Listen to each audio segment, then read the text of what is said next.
Hello, this is a very brief discussion of a new presentation I've put together to try to make it easier to discuss some of the most basic aspects of Epicurean philosophy.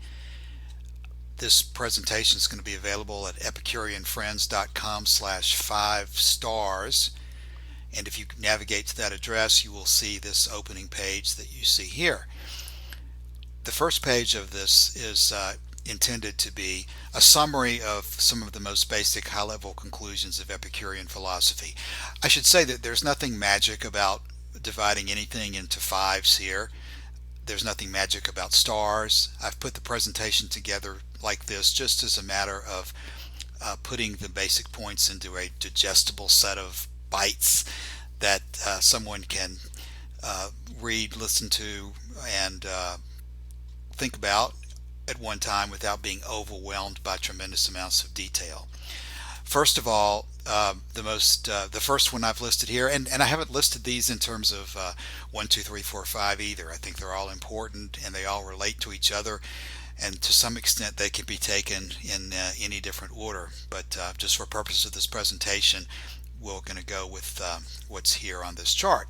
First of all, of course, there's principal doctrine number 1: there are no supernatural gods. Number 2 is that there's no life after death.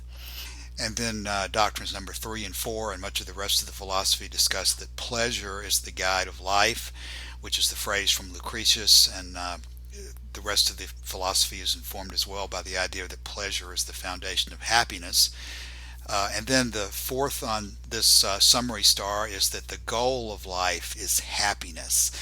Now, the difficulty there is defining what the word happiness means, and we'll go into that in one of the following slides. But at a very high level perspective, the goal of life in Epicurean philosophy is happiness. And then the fifth star in this first presentation slide is a reference to Epicurean canonics or Epicurean epistemology. And the basic point of Epicurean epistemology is that the standards of truth are the senses, the anticipations, and the feelings. And each one of those deserves a great deal of discussion in themselves. But the basic point of Epicurean epistemology is that it is not logic and reason standing alone as an abstraction that leads to knowledge and truth, but to analysis based on information provided through the senses, and then the feelings, which are pleasure and pain, and then the anticipations, which are a sort of an intuitive faculty that provides information directly about the world as well. So this first slide is at the very highest level. There are these 5 premises that we can talk about, and if you understand these 5 premises, then you're going to have a very good understanding of the thrust of Epicurean philosophy as we dive into further detail.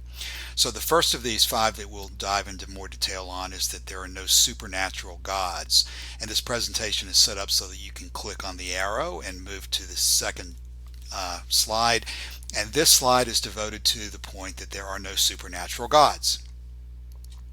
The 5 points that I think are most important to think about under this category revolve around both the proof of there being no supernatural gods and then the implications of it as well. But the beginning of the proof that there are no supernatural gods comes from the physics observation that nothing is created from nothing and nothing goes to nothing, which means that as a result, the universe as a whole is eternal and was never created at a single point in time by any god or any other force. But an eternal universe is one of the foundations of the view that there are no supernatural gods running the universe. Another aspect of the physics is that the universe is infinite in size, and that there are, as a result, no gods that are outside of the universe. Many people tend to think of the universe as having some kind of mystical separation, and that outside the universe or above the universe there's gods sitting down looking and controlling it. And the implication of there being an infinite universe is that there is nothing outside the universe. Anything that exists, any gods that exist, are going to be within the universe and not outside of it. Then the third physics principle here that plays into there being no supernatural gods is to address the fact that if there are no supernatural gods, how does the world operate? How does the universe go on in a regular fashion? And the Epicurean answer to that is the atomism theory, that the universe operates through the combination and the motion of atoms, which come together and form bodies and change over time.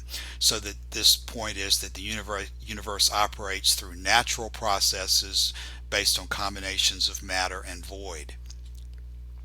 Under the supernatural God heading, the fourth of these items is another source of the conclusion that there are no gods over it, is that the nature of a true God would not be that of someone who would be creating universes in the first place. A true God is self-sufficient and would not meddle in the affairs of mankind. Then the fifth item is that related to what we've been discussing before under the physics, is that we observe that things do come from other things and they're never destroyed to nothing. So this point is that gods are never observed to create something from nothing or destroy anything to nothing. The Epicurean point of view would, I believe, be that if you could ever show that there was a God who was creating something from nothing or destroying something to nothing, then you would have an excellent proof that gods exist and control the universe, and you should be a part of their religion. But we do not ever observe that happening, and so therefore we conclude that there are no supernatural gods doing those things that would cause us to change our lives and look to them for guidance and salvation and all those things that go with that. So that's point number one. There are no supernatural gods. Point number two is that there is no life after death. Doctrine number two of Epicurus is the summary that death is the end of all sensation. And where there is no sensation, there's no consciousness. So there's no consciousness without sensation. And so when you end sensation at death, you end all consciousness once and for all. That death is very final. One of the physics observations that plays into that is that all things in the universe are observed that if when they come together, they eventually break apart. It's an Epicurean observation that our world, the Earth, the solar system, came together from atoms at one point in time, and at some point will dissipate and break up into atoms as well again.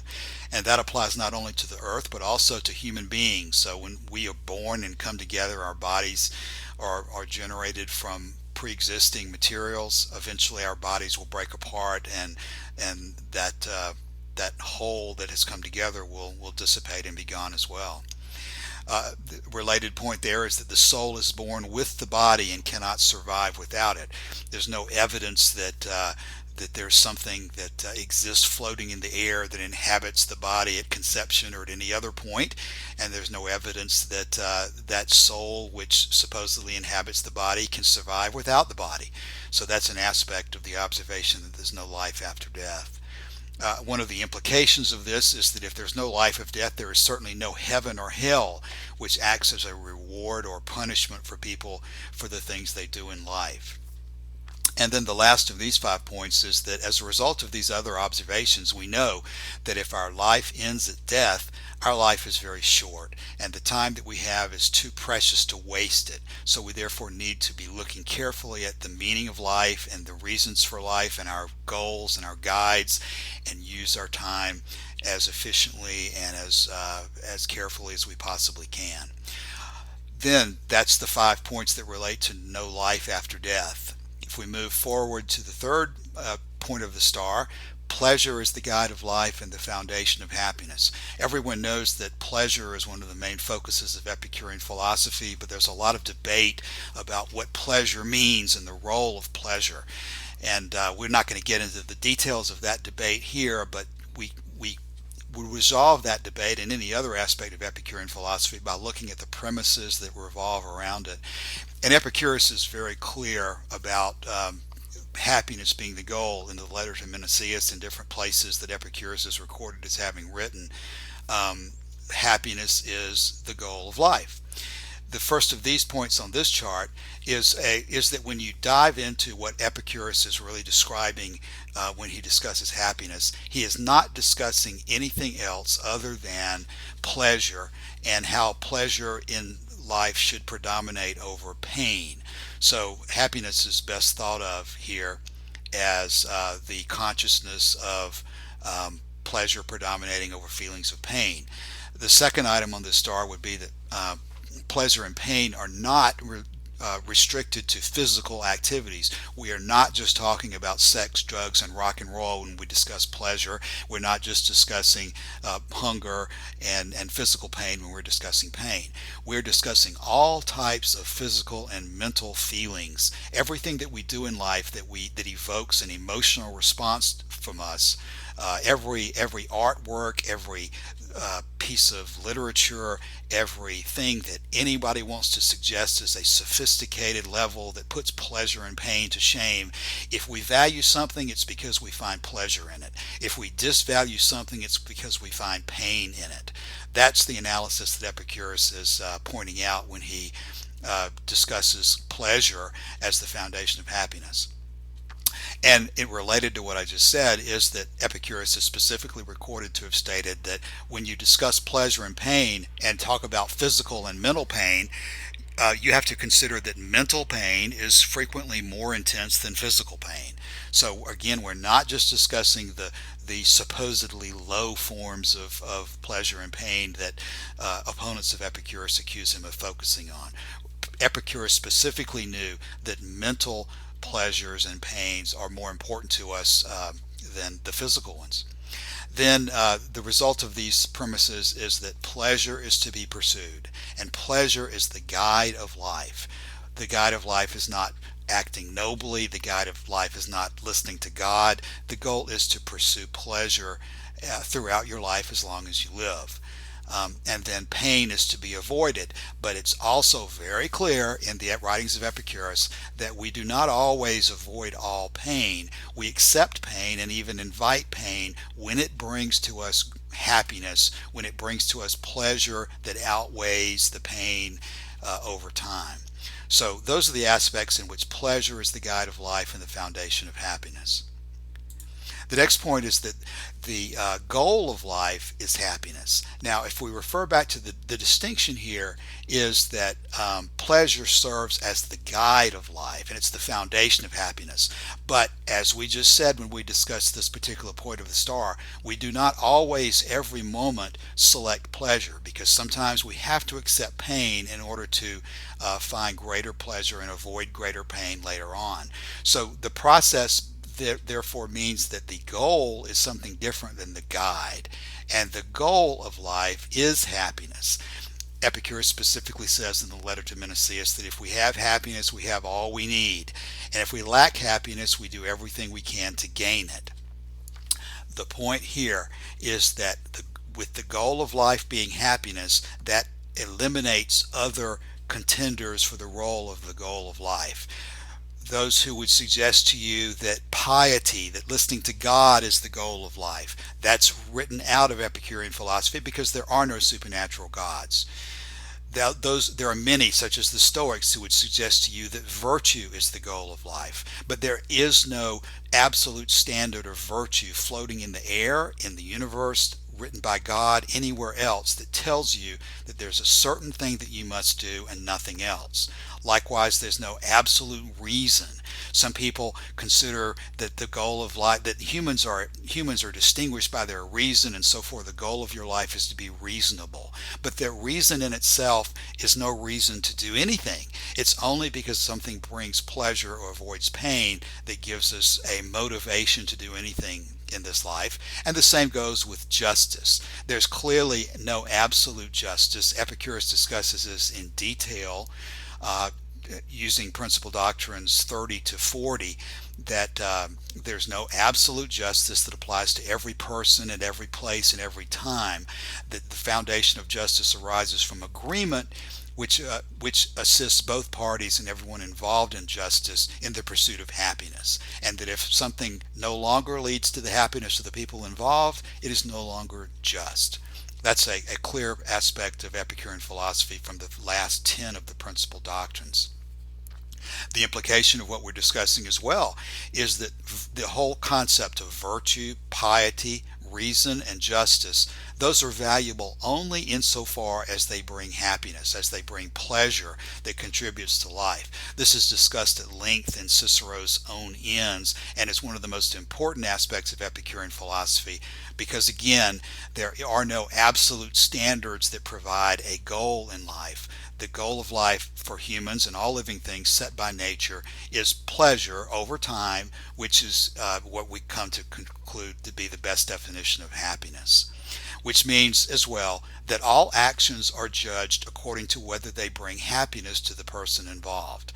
They are not to be judged by whether they are virtuous in and of themselves. The old standard cliche about virtue is its own reward is absolutely ridiculous under Epicurean philosophy and is not to be pursued because the only thing in life that is intrinsically desirable is pleasure.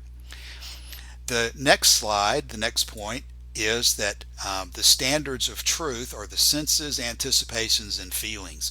We're getting to the end of this presentation, and it's not a good idea to ever consider Epicurean philosophy without thinking about the role of knowledge and how we gain knowledge. In Epicurean philosophy, this is discussed as under the word canonics, which is to distinguish it from the point of view of the Platonists and the Aristotelians, that logic and virtue exist on their own, and that our job is to get in touch with these divine or these absolute standards that are out there supposedly in the air, and which ultimately they have to teach you about in order for you to understand it.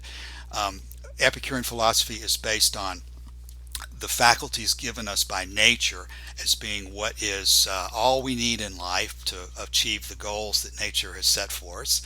And so therefore we need a understanding of the nature of knowledge and how we gain it. And this is the foundation of the Epicurean approach to knowledge. The first observation that's made, and these details are made substantially in the letter to Herodotus and also in Lucretius itself, but in Lucretius there's a specific statement that anyone who argues to you that nothing can be known is self-contradictory, because if he can know nothing, then the truth of his statement that he's making to you is unknown. So such a person who argues that knowledge is impossible is just being ridiculous and needs to be thrown out of court just on the basis of his assertion. The next observation that the Epicureans made is that those who contend to you that reasoning and logic are the sole means of getting to truth are, again, speaking nonsense, because reasoning and logic are based on the senses. The senses are how we validate the results of reasoning and logic. And if we cannot validate the results of reason and logic through the senses, then that tells us that the results of our reasoning and logic are nonsense. The third of these points in this star are the observation of that the senses are not always true in the sense of providing you absolutely correct information, but what the senses are is that they do not inject opinion of their own in their analysis. They report to you truthfully what they are observing. It's up to you to understand what they are telling you, and then to take additional observations and decide whether those observations are in fact accurate with reality or not. So this point is that the sensations do not have, or without reason, they're incapable of memory, and they don't inject error through their own opinion. That's why the senses are trustworthy. The results and the conclusions that you draw from the sensations are your own responsibility, but the senses themselves have done nothing but report to you exactly what they have received. This is the fourth star point of this particular presentation, is that the reality of the separate sensations is what guarantees their truth. This is a summary of a statement made in the biography of Epicurus by Diogenes Laertius, and the point being that every individual sensation may be inaccurate to the truth. You may look at a stick in the water and it may appear to be bent to you under certain conditions. But if you adjust your viewing perspective, if you remove the stick from the water, you will then see that the stick is not in fact bent. So you use separate sensations, both of your own and sometimes with the sensations reported to you by other people, and you check your conclusions by multiple sensations, and that is the guarantee of their truth. You are not relying on God. You are not relying on some absolute logical formula that some philosophers would say that you must have this in terms of syllogisms. You're not relying on anything other than your sensations to guarantee the truth of your conclusions under your own particular circumstances. And the conclusion to be drawn from this particular item is also directly from Lucretius, that you must realize that not only reason and logic, but life itself fails. Life itself will fall unless you have the courage to trust the senses, unless you understand that you do possess within your own abilities the ability to form knowledge and the ability to form conclusions with which you can have confidence in.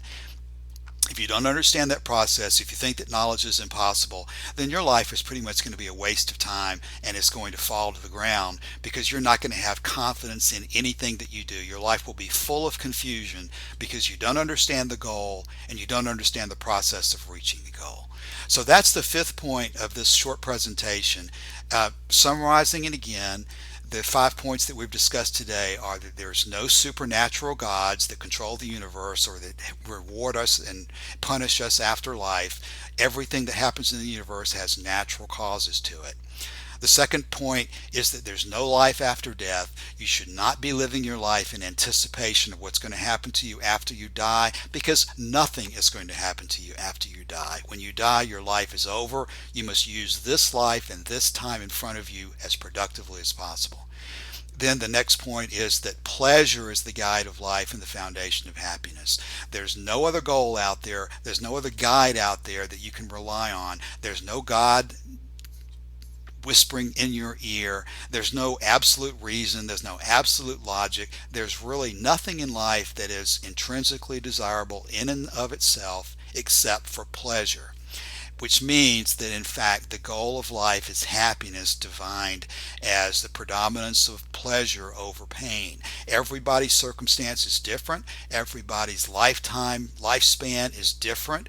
They're born under different circumstances. They die under different circumstances. There's no absolute single description of a goal. There's no salvation in the sense of going to heaven. There's only the question of how you spend your time and your life and whether you live it happily or not, whether you find more pleasure in life than pain. Again, in terms of pleasure and pain, widely understood, whether you want to be a cook, whether you want to be an astronaut, whether you want to be an artist, whether you want to be a philosopher, whatever you find happiness in under your own circumstances and in your own makeup, if you live your life happily, then you've achieved the goal that nature has put out there for you, and the goal that nature's put out there for all living things. And in order to achieve all these things, in order to understand any of the points of these stars, we have to understand the nature of knowledge, and that knowledge comes to us and we gain it and keep it through our own actions, through our senses, through the feelings of pain and pleasure that we feel ourselves, and to the anticipations, the intuitions that we're born with about how we want to live our lives. Those standards determine the information that comes to us and determines what we choose to focus on, and is the basis of all the knowledge that we can gain. And this particular formulation comes again from the biography of Diogenes Laertius, because at the end the comment is made that this is done with an assist from reason. Yes, reason is important, and Epicurus says that the wise man is going to live according to reason, but reason has its place as a tool, just like wisdom, just like virtue, just like courage. And reason is a tool. It is not in itself the goal of life. It is not in itself a guide of life. It is a tool to be used for the achievement of a life of happiness, which is the goal of life in Epicurean philosophy. We've come to the end of this particular brief presentation. For further information, this website is newepicurean.com is where I post most of my material, my theoretical material. Discussion of this, in addition to the Facebook website, can be found on epicureanfriends.com. And then epicuruscentral.wordpress.com is a website that's mainly nothing but links to the primary Epicurean studies websites that are available now on the internet. But for those people who really want to dig further into the philosophy of Epicurus and understand the details, there's no book, in my opinion, that's better than Epicurus and His Philosophy by Norman DeWitt. This book was written in the 1950s. It was a groundbreaking book that is the most comprehensive and sympathetic treatment of Epicurean philosophy you'll find anywhere. In my opinion, it's much better than the books that have been written since then, and it is the one book that will attempt to put you in the shoes of someone who is trying to understand Epicurean philosophy as perhaps an ancient Epicurean himself would have understood it. All these other books that are written can be great and have wonderful uses, but this book will give you the best overall presentation and overall understanding of how everything fits together from an Epicurean point of view, which you can then take and analyze and criticize and slice and dice, however you'd like to do it, with the other books that have come after that. But first of all, it's good to ground yourself in Epicurean philosophy as an Epicurean would have understood it. And probably the best reconstruction that's ever been done is this one by Norman DeWitt. So I highly recommend that. Okay, that's the end of this presentation. Thank you for your time, and look forward to interacting with you on the internet at any of these websites, the Facebook discussion group, or any place we might come into contact. Thank you very much for your time.